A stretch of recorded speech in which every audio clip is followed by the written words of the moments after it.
Hello and welcome to Adarsh academy. देखो, ये जो वीडियो है वो आदर्श एकेडमी में सबसे पहला टेस्ट हुआ है जिसमें हम लोग ने कौन कौन से चैप्टर को इंक्लूड किया है। चैप्टर 2, चैप्टर 3 और चैप्टर 4, यानी कि पॉलिनोमियल, क्वाड्रेटिक इक्वेशन और लीनियर इक्वेशन इन 2 वेरिएबल। अब इस क्वेश्चन जो मैंने पूछा है, जिस क्वेश्चन में आपको प्रॉब्लम है आप डिस्क्रिप्शन में जाओगे, मैंने टाइमिंग के साथ दे रखा है। जैसे मान लेते हैं आपको क्वेश्चन नंबर 5 में प्रॉब्लम है तो आप सीधे उस टाइम पे जाके वो क्वेश्चन को देख सकते हो। सबसे पहले आप यहां से अपना टाइम बचा सकते हो, वैल्यूएबल टाइम, ठीक है, जिसको आप बहुत ही अच्छे से यूटिलाइज करते हो। सेकेंड थिंग, जो बच्चा इस एकेडमी में नहीं पढ़ता है उसके लिए मैंने टेस्ट पेपर का भी PDF दे रखा है। वो वहां से टेस्ट पेपर को डाउनलोड करके वो खुद से भी अटेम्प्ट कर सकता है। अब बात ये होता है कि इस टेस्ट पेपर को सॉल्व करने से आपका फायदा क्या होगा। ध्यान से सुन लो, कान खोल के सुन लो। जितने भी इस ईयर में मैं टेस्ट पेपर में क्वेश्चन दूंगा, इससे बाहर एक भी क्वेश्चन बोर्ड में नहीं आएगा, गारंटीड। ठीक है, काफी दिन का एक्सपीरियंस है, देखता आ रहा हूं कि बोर्ड किस तरह के क्वेश्चन देते हैं। तो 10th और 12th, क्योंकि वहां पे किसी स्कूल की मनमानी नहीं चलती है, वहां पे बोर्ड का एक फिक्स पैटर्न है, उसके अकॉर्डिंग क्वेश्चंस होता है। ठीक है, तो वो वही क्वेश्चंस आएंगे जो मैं आप लोग को टेस्ट पेपर में दे रहा हूं, और जितने क्वेश्चंस के हम लोग प्रैक्टिस करते हैं। ठीक है, एक के बाद एक क्वेश्चन को बड़े ही आराम से सॉल्व करेंगे। जहां भी प्रॉब्लम हो तो कमेंट में पूछ लेना, ठीक है, कोई दिक्कत नहीं है भाई। देखो, पहला क्वेश्चन क्या बोल रहा है, a piece of cloth cost 200 if the piece was 5 meter longer and each meter of cloth cost 2 less. अच्छा, the cost of the piece would have remained unchanged. How long is the piece and what is the original cost per rate पूछ रहा है। इसका मतलब समझो।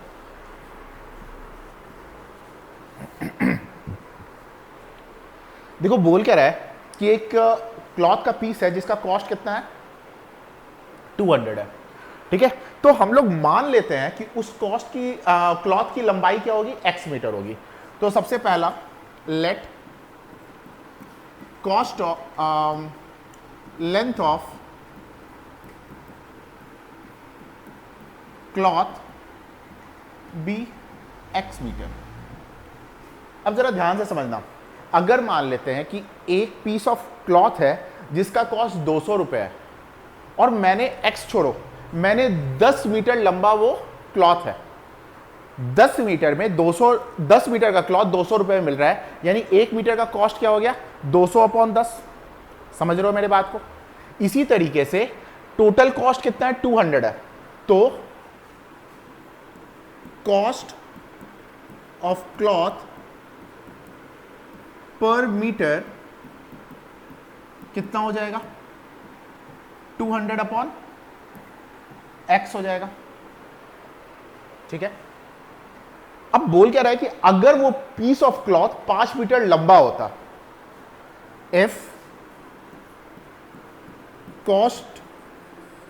Length of cloth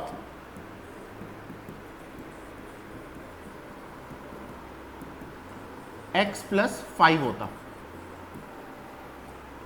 तो cost क्या हो जाता है इसका, कॉस्ट ऑफ क्लॉथ पर मीटर क्या हो जाता, ये हो जाता आपका 200 डिवाइडेड बाई x + 5। फिर से एक बार समझते हैं, जिसको भी ना समझ में आया हो। भाई देखो, x मीटर था तो कॉस्ट पर मीटर क्या था, 200/x। इस बार क्लॉथ के लंबाई को 5 मीटर ज्यादा कर दिया गया, तो पर मीटर कॉस्ट क्या हो गया, 200/x + 5। और बोल क्या रहे हैं कि इन दोनों के बीच में कितने रुपए का अंतर है, 2 रुपए का अंतर है। मतलब कि हमारा इक्वेशन क्या बनेगा वो जरा देख लो। हमारा इक्वेशन बनेगा 200/x। ठीक है, ये पुराना वाला, अगर 5 मीटर लंबा है तो 200/x + 5, और दोनों के बीच का अंतर क्या है, 2। अब यहां पे क्या कर दिया भाई, 200 को कॉमन लेके बाहर कर दो, ये क्या हो जाएगा, ये इधर चला जाएगा x + 5 ये इधर जाएगा माइनस एक्स और नीचे क्या हो जाएगा मल्टीप्लाई, यानी कि x square plus 5x equal to 2। इस 2 को इसके साथ 100 कर सकते हैं। ये देखो x इसके साथ गया, ये हो गया 500 और इसको उठा के इधर लेके जाओ तो हो गया एक्स स्क्वायर प्लस 5x। इसको इधर लेके जाते हैं तो हमारा क्वाड्रेटिक इक्वेशन जो बन गया x square plus 5x minus 500। समझ रहे हो बात, एक एक स्टेप समझा के कर रहा हूँ, ठीक है। यहाँ पे देखो इसको मिड टर्म स्प्लिट कर देता हूँ 25 20 ठीक है। तो इसे क्या लिखेंगे, x square plus 25x minus 20x minus 500 equal to 0। यहाँ से क्या आ जाएगा, x को कॉमन लिया या फिर नेक्स्ट पेज पे कर देता हूँ मैं, हमारा आ गया एक्स स्क्वायर प्लस, एक मिनट ये कलर भी रुको, हमारा आ गया x square plus 25x minus 20x और क्या था माइनस 500 इक्वल टू 0। यहाँ से क्या कॉमन ले लेंगे x, तो आ गया x प्लस 25, इन दोनों से कॉमन लिया माइनस 20 तो आ गया x प्लस 25। ये आ गया हमारा x माइनस 20 और x प्लस 25, यानी कि x क्या हो गया हमारा 20 और माइनस 25। अब देखो x हमने एज्यूम क्या किया था, x हमने एज्यूम किया था लेंथ ऑफ द क्लॉथ। क्या लेंथ कभी भी नेगेटिव में हो सकता है? नहीं। So length can't be negative, so x equal to क्या आ गया 20 मीटर। ये एक पार्ट है। सेकंड पार्ट क्या है, सेकंड पार्ट है आपका कॉस्ट पर मीटर। तो कॉस्ट पर मीटर क्या हो जाएगा, हमने क्या माना था 200 अपॉन x, यानी कि 200 अपॉन 20, ये कितना आ गया 10 रुपए। समझ रहे हो? तो क्वेश्चन नंबर 1 का सॉल्यूशन तो ये है भाई। चलो आगे चलते हैं। क्वेश्चन नंबर 2 कह रहा है the hypotenuse of a grassy land in the shape of a right triangle is 1 meter more than twice. अच्छा,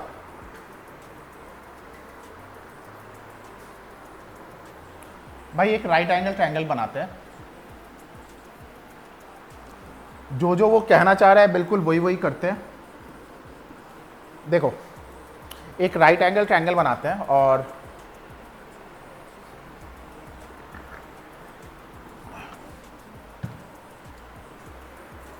कह रहा है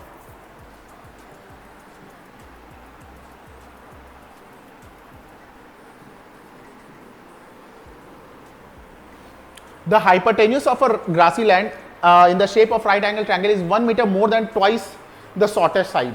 मैंने मान लिया कि ये शॉर्टेस्ट साइड को x, तो ये क्या हो जाएगा ट्वाइस से एक ज्यादा है, ठीक है। If the third side is 7 meter more than the shortest, यानी कि इससे क्या है ये 7 ज्यादा है। क्लियर है? Let shortest side be x। मालूम है कि भाई अगर राइट एंगल ट्रायंगल है तो पाइथागोरस थ्योरम लगेगा यहां पे, तो लगाते हैं।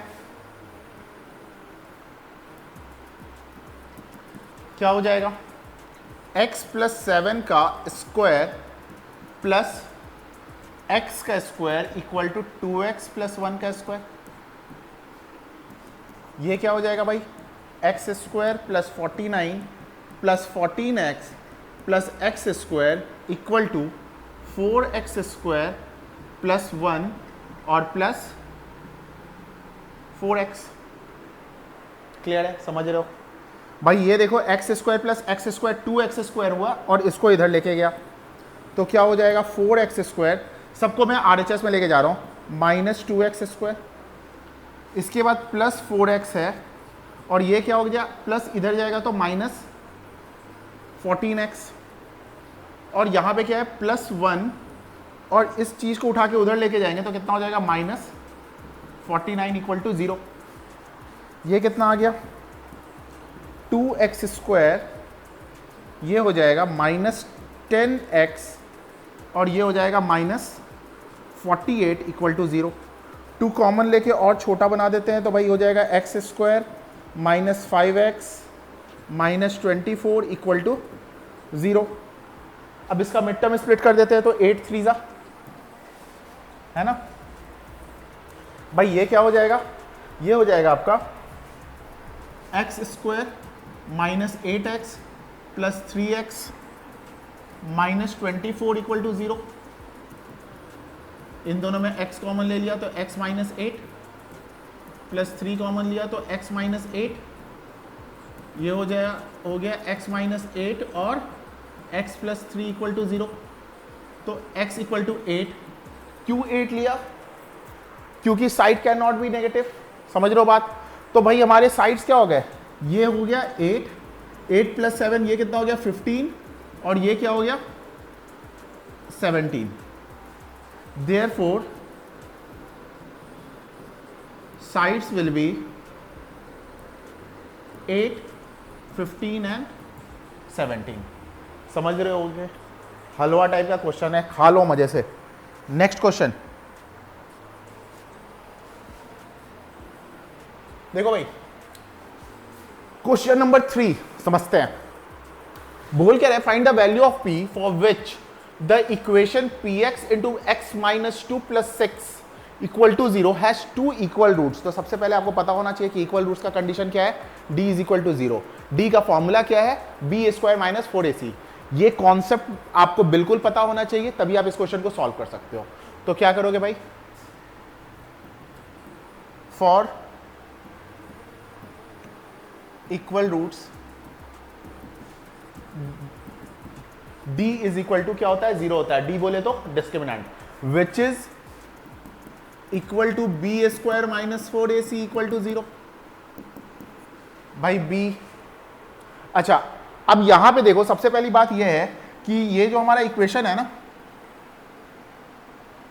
ये स्टैंडर्ड फॉर्म में नहीं लिखा हुआ है, तो इसको पहले स्टैंडर्ड फॉर्म में लेके और मल्टीप्लाई करो तो क्या हो जाएगा px स्क्वायर, इसको इसके साथ किया, इसको इसके साथ करेंगे तो क्या हो जाएगा minus 2px plus 6 equal to 0। समझ रहे हो।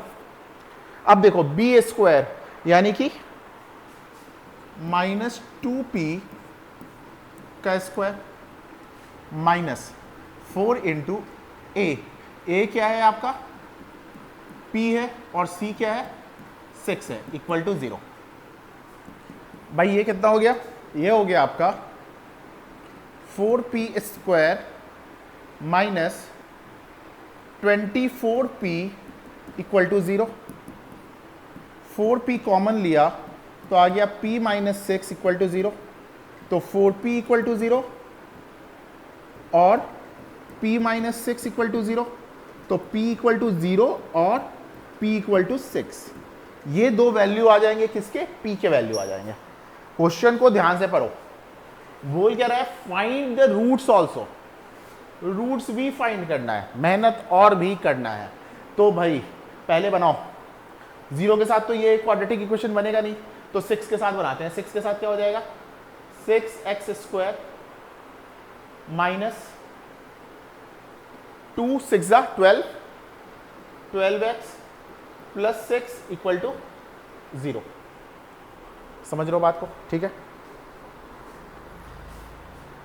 ये आपका क्या आ गया, ये आपका आ गया क्वाड्रेटिक इक्वेशन। को छोटा करना चाहो तो कर सकते हो, 6 कॉमन लेके हटा दो तो क्या हो जाएगा x square minus 2x plus 1 equal to 0। अब इसका मिड टर्म स्प्लिट कर दो, x square minus x plus 1 equal to 0। समझ लो ना, मल्टीप्लाई करके 1 लाना था, 1 1 जा, है ना। तो ये क्या हो जाएगा, x कॉमन लिया तो x minus 1 x minus 1 equal to 0। तो x माइनस 1, तो x इक्वल टू क्या आ गया 1। अब यहां से देखो एक और बात पता चल रहा है, दोनों x का वैल्यू क्या है 1, और ये कंडीशन भी क्या था, that it is a equal roots, it has equal roots, मतलब कि दोनों का वैल्यू क्या आना चाहिए था, सेम। सही है, ये है आपका फाइनल सोल्यूशन। इतना कुछ करोगे मार्क्स कोई भी नहीं काट सकता है, ठीक है। चलो आगे बढ़ते हैं। क्वेश्चन नंबर 4, क्वेश्चन नंबर 4 देखो क्या कह रहा है। क्वेश्चन नंबर 4 कह रहा है the sum of the numerator and denominator of a fraction is 4 more than twice the numerator. ठीक है, मतलब समझना, मैंने लिया let numerator be x and denominator be y। ठीक है, तो मेरा फ्रैक्शन क्या हो गया, फ्रैक्शन मेरा हो गया x अपॉन y। ठीक है, अब जरा मतलब समझो, the sum of the numerator and denominator of a fraction, मतलब कि सम का बात हो रहा है तो x plus y is 4 more than twice the numerator, numerator के ट्वाइस से 4 ज्यादा है। ठीक है, मतलब कि ये अगर इधर आएगा तो देखो इक्वेशन क्या बन गया, y minus x equal to 4, equation number 1। मुझे लगता है आप सबको समझ में अभी तक तो आ रहा होगा। ठीक है, आगे पढ़ते हैं। If the numerator and denominator are increased by 3, तो रेशियो क्या हो जाता है, 2/3 हो जाता है। मतलब कि अगर न्यूमरेटर में 3 से बढ़ाया जाए और डिनोमिनेटर में भी 3 से बढ़ाया जाए तो रेशियो क्या हो जाएगा, 2/3। मतलब कि क्रॉस मल्टीप्लाई कर सकते हैं यहां पे, तो ये क्या हो जाएगा 3x plus 9 equal to 2y plus 6। ये क्या हो गया 3x माइनस 2y, इसको इधर लेके जाएंगे तो equal to -3। This is equation number 2। पहला क्या था, y minus x equal to 4, ये इक्वेशन नंबर 1 था। अगर x को कैंसिल करना है, मान लेते हैं, ठीक है, एलिमिनेशन मेथड से मैं इसको क्या कर दे रहा हूँ, 3 से मल्टीप्लाई कर दे रहा हूँ, तो मेरा ये क्या बन गया, ये बन गया 3y minus 3x equal to 12। देखो x से x गया और 2y प्लस 3y क्या आ गया, y इक्वल टू 12 में से 3 गया 9। समझ लो, एलिमिनेशन सब्स्टिट्यूशन जो भी आपको पसंद आए उससे कर लो, कोई दिक्कत नहीं है। अब y का वैल्यू 9 यहां पे इंसर्ट कर देते हैं। ठीक है, तो put y equal to 9 in equation 1, 9 minus x equal to 4। तो यहां से आ गया, इस x को उधर फेंक देते हैं, 9 माइनस 4 इक्वल टू एक्स, तो x इक्वल टू कितना आ गया 5। क्या हमारा आंसर ये हो चुका है, नहीं। देखो ध्यान से देखो, पूछ रहा है डिटरमाइन द फ्रैक्शन, और हमने फ्रैक्शन क्या माना है, x अपॉन वाई, तो क्या लिखेंगे, फ्रैक्शन विल बी 5/9। x का वैल्यू कितना आया था 5 और y का वैल्यू कितना आया था 9, तो 5/9 हो गया। चलो भाई नेक्स्ट क्वेश्चन, क्या कह रहा है question, the sum of a 2 digit number and the number formed by reversing the order of digit is 66। ठीक है, if the 2 digit number differ by 2, find the number and how many such numbers are there. सबसे पहले तो ऐसे number find करो और उसके बाद बताओ कि ऐसे कितने पेयर बन सकते हैं। अच्छा क्वेश्चन है, ठीक है, मजा आएगा। भाई देखो एक बात समझो, इस क्वेश्चन को करने के पहले मैं आपको कॉन्सेप्ट भी समझाता जा रहा हूं, क्योंकि जिसके पास कॉन्सेप्ट नहीं उसके पास पता चल सके कि कैसे हुआ है। ठीक है, मान लो कि एक 2 डिजिट का नंबर है 23, मान लो इसको कहते हैं टेंस डिजिट और इसको कहते हैं यूनिट डिजिट या फिर वंस डिजिट। इसको कैसे लिख सकते हैं, 2 इंटू 10 प्लस 3 इंटू 1 लिख सकते हैं। अच्छा, इसका रिवर्स कर दे तो देखो ये जो वंस डिजिट है अब क्या बन गया 3 और इधर क्या बन गया 2, और इसको क्या कर देंगे अब इस डिजिट को कर देंगे 3 को 10 से और 2 को 1 से। ये ओरिजिनल नंबर, ये इंटरचेंज नंबर, ठीक है। चलो एक थोड़ा सा और समझते हैं। अगर मान लेते हैं कि एक नंबर है 2 डिजिट वाला और वो क्या है XY, तो देखो इसको क्या लिख सकते हैं 10 into x plus y into 1, और इस 2 डिजिट को इंटरचेंज कर दे, मतलब कि ये क्या बन जाएगा YX, है ना, 23 से 32, तो इसको क्या लिख सकते हैं 10Y प्लस एक्स इंटू 1, ठीक है। समझ रहे हो ये वाला बात? तो अब ये क्वेश्चन कुछ नहीं है, देखो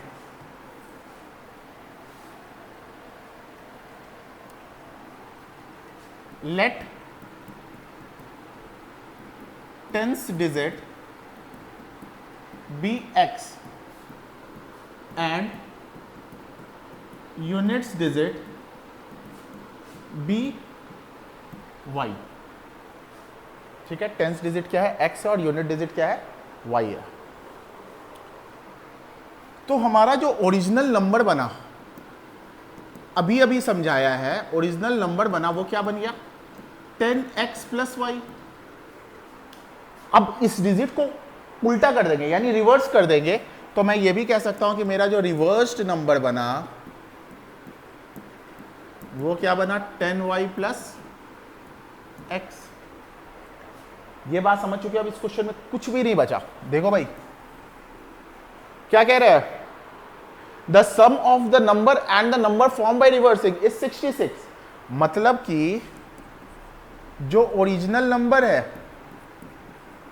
प्लस जो रिवर्स नंबर बना, इन दोनों का सम कितना है 66। हमने इसको क्या माना 10x प्लस वाई, इसको क्या माना 10y प्लस एक्स, और ये कितना है 66। 10x प्लस एक्स कितना हो गया 11x plus 11y equal to 66। तो 11 कॉमन ले लिया तो x प्लस वाई कितना हो गया 66, और यहाँ से हमारा पहला इक्वेशन क्या बन के आ गया x plus y is equal to 6। पहली बात, ठीक। आगे देखो, if the 2 digit differ by 2, ये तो बहुत हलवा है भाई, दोनों डिजिट के बीच में अंतर कितना है 2 का है, मतलब कि x minus y is equal to 2, this is second equation. तो x plus y is equal to 6 है पहला इक्वेशन। अगर दोनों इक्वेशन को ऐड कर दे तो 2x is equal to 8, x is equal to क्या आ गया 4, वैल्यू पुट कर देते हैं, put x equal to 4 in equation 2 में कर देते हैं। चलो भाई, तो फिर क्या आ गया 4 minus y is equal to 2, तो फिर y को उधर लेके जाते हैं तो y इज इक्वल टू क्या हो जाएगा 4 माइनस 2 यानी कि 2 आ गया। समझ रहे हो? तो नंबर क्या हो गया भाई, नंबर हमारा क्या था, नंबर हमारा ओरिजिनल नंबर जो था, ओरिजिनल नंबर वो था 10x plus y by 10। x का वैल्यू कितना आया 4 प्लस 2 कितना हो गया 42। एक पार्ट तो हो गया। दूसरा पार्ट पूछ रहा है कि क्या ऐसे ऐसे जो आंसर है वो कितने, ये कंडीशन कितने नंबर सेटिस्फाई कर सकते हैं। तो देखो यहां पे 2 इक्वेशन है, अगर मैं देखूं तो a1 अपॉन a2 यहां पे जो है वो b1 अपॉन b2 के इक्वल नहीं है। देख रहे हो ना, 1 अपॉन 1 होता है, लेकिन यहां पे -1 upon 1 -1 and 1 is not equal to -1, तो ये कंडीशन फॉलो कर रहा है। Therefore it is a unique solution, so it has one solution। भाई जब ये यूनिक सोल्यूशन का कंडीशन फॉलो कर रहा है, यूनिक सोल्यूशन किसको कहते हैं, जिसका एक सोल्यूशन होता है, तो इसका मतलब सीधा सा बात है कि एक सोल्यूशन है, इससे आगे कुछ बोलना ही नहीं है, ठीक है। तो क्वेश्चन नंबर 5 तक तो हो गया। चलो भाई क्वेश्चन नंबर 6, मक्खन जैसा क्वेश्चन है, इससे ज्यादा इजी क्वेश्चन कुछ हो नहीं सकता है। क्या कह रहा है, 4 चेयर एंड 3 टेबल कॉस्ट 2100. तो let chair be x and table be y. तो क्या हो गया 4x plus 3y equal to 2100. Second क्या है 5 chair 5x plus 2y equal to 1750. Let this equation 1 equation 2. क्या कर दे, इसको मल्टीप्लाई कर देते हैं 2 से और इसको कर देते हैं 3 से. भाई इसको मल्टीप्लाई किया 2 से, इसको किया 3 से. Multiply equation 1 by 2 and equation 2 by 3. आ गया हमारा 8x plus 6y equal to 4200 and 15x plus 6y equal to 5250. दोनों इक्वेशन को सब्ट्रैक्ट कर देते हैं. ये कितना आ गया -7x और ये कितना आ जाएगा -1050. माइनस से माइनस गया और x इक्वल टू कितना आ गया 150. मतलब चेयर कितने का था 150 रुपए का था. अब इक्वेशन में पुट कर देते हैं किसी भी एक इक्वेशन में.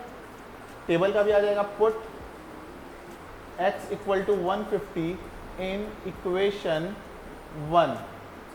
तो क्या आ जाएगा 4 into 150 plus 3y equal to 2100. 600 plus 3y equal to, तो 3y इज इक्वल टू 600 इधर गया तो 1500. y is equal to 500. ये क्या है टेबल है और ये क्या है चेयर है. इजी क्वेश्चन था, बहुत इजी क्वेश्चन था. चलो नेक्स्ट क्वेश्चन करते हैं. Determine the value of a and b for which the following system of linear equation has infinite many solution. तो इनफाइनाइट मेनी सॉल्यूशन के लिए आपके पास कंडीशन क्या है a1 upon a2 is equal to b1 upon b2 is equal to c1 upon c2. अब ये हो गया इस क्वेश्चन का मेन बात. इसके बाद तो जस्ट कैलकुलेशन है. तो क्या लिखेंगे for infinite many solution a1 upon a2 is equal to b1 upon b2 is equal to c1 upon c2. यानी कि 2 upon 4 is equal to minus a 4 upon minus a is equal to 2b plus 1 upon 5b minus 1. तो पहले मैं इन दोनों को equal कर देता हूं. देखो भाई माइनस से गया माइनस, ठीक है, और ये गया इससे 1/2. तो हमारे पास आया 1/2 is equal to a minus 4 upon a minus 1. Cross करो. a minus 1 is equal to 2a minus 8. तो ये हो जाएगा a इधर जाएगा तो इधर, 8 इधर आया तो 7. यानी कि a का वैल्यू कितना हो गया 7. समझ रहे हो बात. चलो ठीक. b के वैल्यू के लिए ध्यान से समझना. मैं क्या करने वाला हूं इसको इसके इक्वल कर देता हूं. भाई तीनों है ना आपस में इक्वल, क्यों बेकार का कैलकुलेशन इतना लंबा करना. ठीक है, तो मैं करने वाला हूं 1/2 is equal to 2b plus 1 upon 5b minus 1. क्या हो जाएगा, ये इधर जाएगा तो 5b minus 1 is equal to 2 into 2b 4b और प्लस 2. ठीक है, आप क्या कर देंगे भाई, इस 4b को उठा के इधर ले आओ, b इस 1 को उठा के इधर कर दो 3. b का वैल्यू क्या है 3. क्या स्टेटमेंट लिखेंगे, if a is equal to 7 and b is equal to 3 then the given system has infinite many solution. Clear है? ये बात खुद से लिख लेना, इतना भी आलसी मत बनो, मेहनत करो, ठीक है? नेक्स्ट क्वेश्चन देखो, आप ध्यान इस पे रखो, चाहता क्या है वो, आपसे क्या चाहता है। देखो मैंने अभी इक्वेशन देख लिया था, बट फिर भी देखने की जरूरत भी नहीं है, कैसे कैसे आप सॉल्व कर सकते हो वो जरा देखो। आप 1 upon alpha plus 1 upon beta, LCM लिया अल्फा बीटा, ये गया बीटा इधर और ये गया अल्फा। भाई हमें मालूम है अल्फा प्लस बीटा कहने का मतलब क्या हो रहा है, सम ऑफ रूट्स, और सम ऑफ रूट्स का क्या फॉर्मूला होता है, माइनस बी अपॉन ए। अल्फा इंटू बीटा क्या होता है, प्रोडक्ट ऑफ रूट, और प्रोडक्ट ऑफ रूट क्या होता है, सी अपॉन ए। भाई ए से ए को उड़ा दो, आ गया माइनस बी अपॉन सी। अब यहां से इक्वेशन का काम आता है, अभी तक तो इक्वेशन का भी काम नहीं था। माइनस बी आ जाओ, बी का वैल्यू -7 और पहले से माइनस है, क्या हो जाएगा 7, सी का वैल्यू 5 रख दो, और ये क्या हो गया आपका आंसर। समझ रहे हो बात? क्वेश्चन नंबर 9 की तरफ चलते हैं।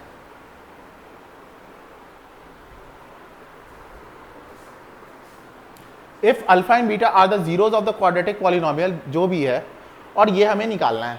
आ जाओ इसके ऊपर ध्यान देते हैं, चाहता क्या है हमसे, alpha square beta plus alpha beta square. Alpha beta को कॉमन लिया, ये हो गया अल्फा प्लस बीटा। ये होता क्या है, product of root C upon A. ये क्या होता है, sum of roots minus B upon ए।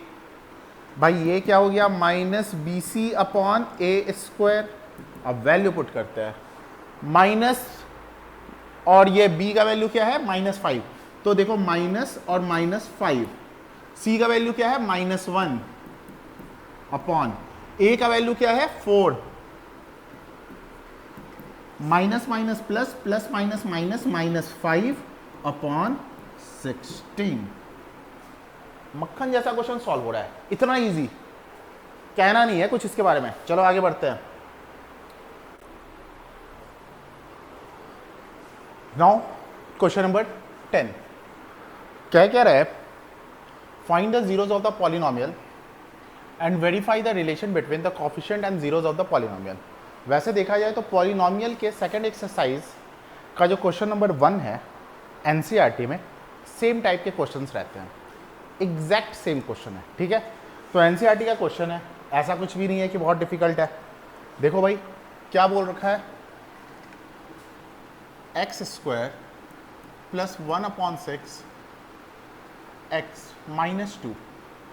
अगर मैं यहाँ पे एलसीएम ले लेता हूँ 6, ये क्वेश्चन बन गया 6x square plus x -12 equal to 0। यहाँ से 1/6 को बाहर निकाल दो और ये हो जाएगा 6x square plus x -12 equal to 0। देखो साफ साफ दिख रहा है कि हमें मल्टीप्लाई करके कितना लाना है 72 और प्लस माइनस करके 1, 9 8 जा, मिड टर्म स्प्लिट कर लेते हैं, ये हो जाएगा आपका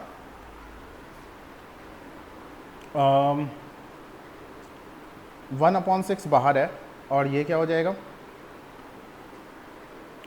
6x square plus 9x minus 8x -12 equal to 0। ये क्या हो जाएगा आपका 1/6 को बाहर रखो और ये अगर इन दोनों से 3x को कॉमन लेते हैं तो क्या आ जाएगा 2x प्लस 3, और इन दोनों से 4 को अगर कॉमन लेते हैं -4 तो फिर से क्या आ जाएगा 2x plus 3 and equal to 0। ठीक है, तो 1/6 ये क्या हो गया 3x -4 और 2x प्लस 3 इक्वल टू 0। तो यहाँ से x का वैल्यू आ जाता है 4/3 और -3/2। ध्यान से समझना कैसे, 3x -4 इक्वल टू 0 तो 4/3 हो जाएगा और 2x प्लस 3 इक्वल टू 0 तो x इक्वल टू क्या हो जाएगा -3/2 हो जाएगा। अब यहाँ तक तो काम हो गया हमारा, यहाँ तक काम हमारा हो गया कि हमने जीरोस फाइंड कर लिए, लेकिन अब रिलेशन में वेरीफाई करना है। तो रिलेशन वेरीफाई करने के लिए क्या होता है, अल्फा प्लस बीटा क्या आना चाहिए, माइनस बी अपॉन ए आना चाहिए इसके इक्वल। तो भाई यहाँ पे दोनों को प्लस करके देखो, 4/3 प्लस -3/2 कितना आ रहा है, एलसीएम ले लो 6, ये गया इधर 8 और ये हो गया -9, यानी कि -1/6 आ रहा है। इधर देखते हैं माइनस,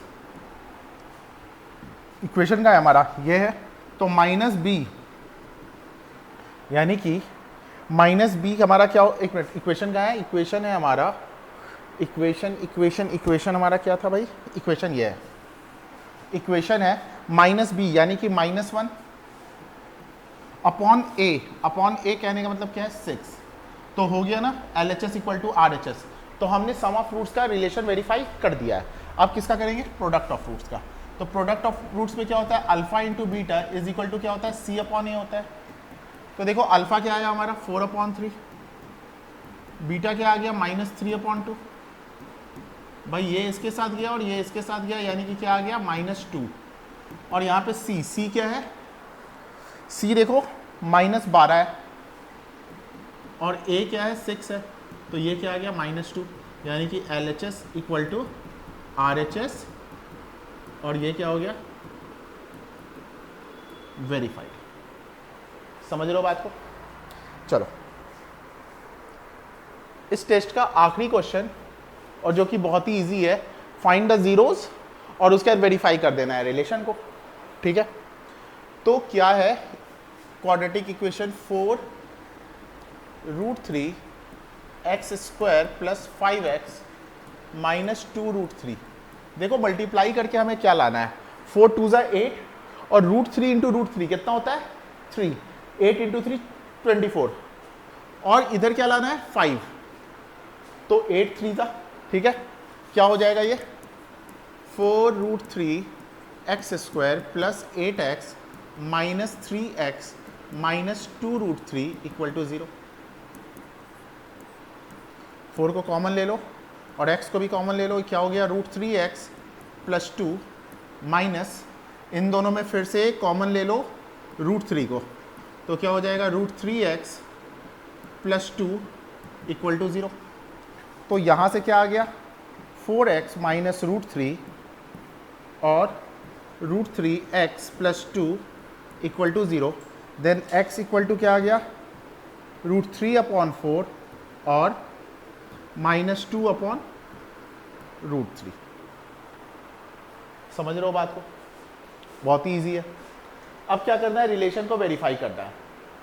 भाई रिलेशन को अगर वेरीफाई करना है तो क्या क्या करना होगा, अल्फा प्लस बीटा को किसके इक्वल दिखाना होगा, -b/a के। अल्फा क्या आ गया √3/4 और बीटा क्या है +-2/√3। एलसीएम लिया तो क्या आ गया 4√3, ये हो गया 3 और ये हो गया 8, 3 में से 8 गया तो -5 इक्वल टू, इधर करते हैं तो -b -5/a, a क्या है 4√3। भाई LHS जो है वो RHS के इक्वल आ रहा है। एक और रिश्ता हमें बनाना है प्रोडक्ट ऑफ रूट्स का, वो क्या होता है, alpha into beta is equal to C/a। Alpha क्या आया √3/4 और बीटा क्या है -2/√3, √3 से √3 गया और ये क्या हो गया -1/2। C क्या है भाई हमारा, C हमारा है -2/√3, -2√3, और A क्या है 4/√3। तो भाई √3 से √3 गया, इससे ये गया, यानी कि -1/2। Again LHS equal to RHS, यानी कि हमारा ये इक्वेशन भी वेरीफाइड हो गया। ये जो टेस्ट हुआ था सारे के सारे क्वेश्चंस PYQ के हैं, किसी ना किसी साल में ये सारे के सारे पूछे गए हैं, ठीक है। तो देखो एक बात समझना, अगर आप बोर्ड में अच्छा मार्क्स लाना चाहते हो, अच्छा मतलब कि बहुत अच्छा, ठीक है, 2-3 काम कर लो। वैसे आप कहीं और भी कर रहे होगे कोई दिक्कत वाली बात नहीं है, आप वहां से भी कर लो। लेकिन अगर आप इसमें मेरा कुछ हेल्प चाहते हो तो वो क्या कर लो, वो जरा समझ लो। एक तो एनसीईआरटी कंप्लीट कर लो, और मैं जो अपने यूट्यूब चैनल पे प्लेलिस्ट देता हूँ, ठीक है, उसमें जो भी पीवाईक्यू क्वेश्चंस कराता हूँ, उस पीवाईक्यू क्वेश्चंस को 1 नंबर से लेकर लास्ट तक सॉल्व कर लो। आपके बोर्ड में एक भी क्वेश्चन ऐसे नहीं होंगे जो कि छूट जाए। सारे के सारे अटेम्प्ट करके आओगे और सही करके आओगे, अच्छे मार्क्स लेके आओगे। 80 में 72 के ऊपर तो पक्का रहेगा, ठीक है। अब जो लोग मेरे एकेडमी के हैं, ये टेस्ट दिए और बेटा 5 से कम मार्क्स लाए हो, ठीक है, 2 उंगली के बीच में पेन रख के खुद ही दबा लो, खुद ही दबा लो, तुम सब के सब नालायक हो, ठीक है। फर्स्ट टेस्ट है इसलिए मैं बहुत ही कम तुम लोग से बोल रहा हूं। वैसे तो सारे के सारे क्वेश्चंस हो जाना चाहिए था, लेकिन फिर भी अब मैं क्या ही बोल सकता हूं, ठीक है। क्लास में आओ फिर बात करते हैं।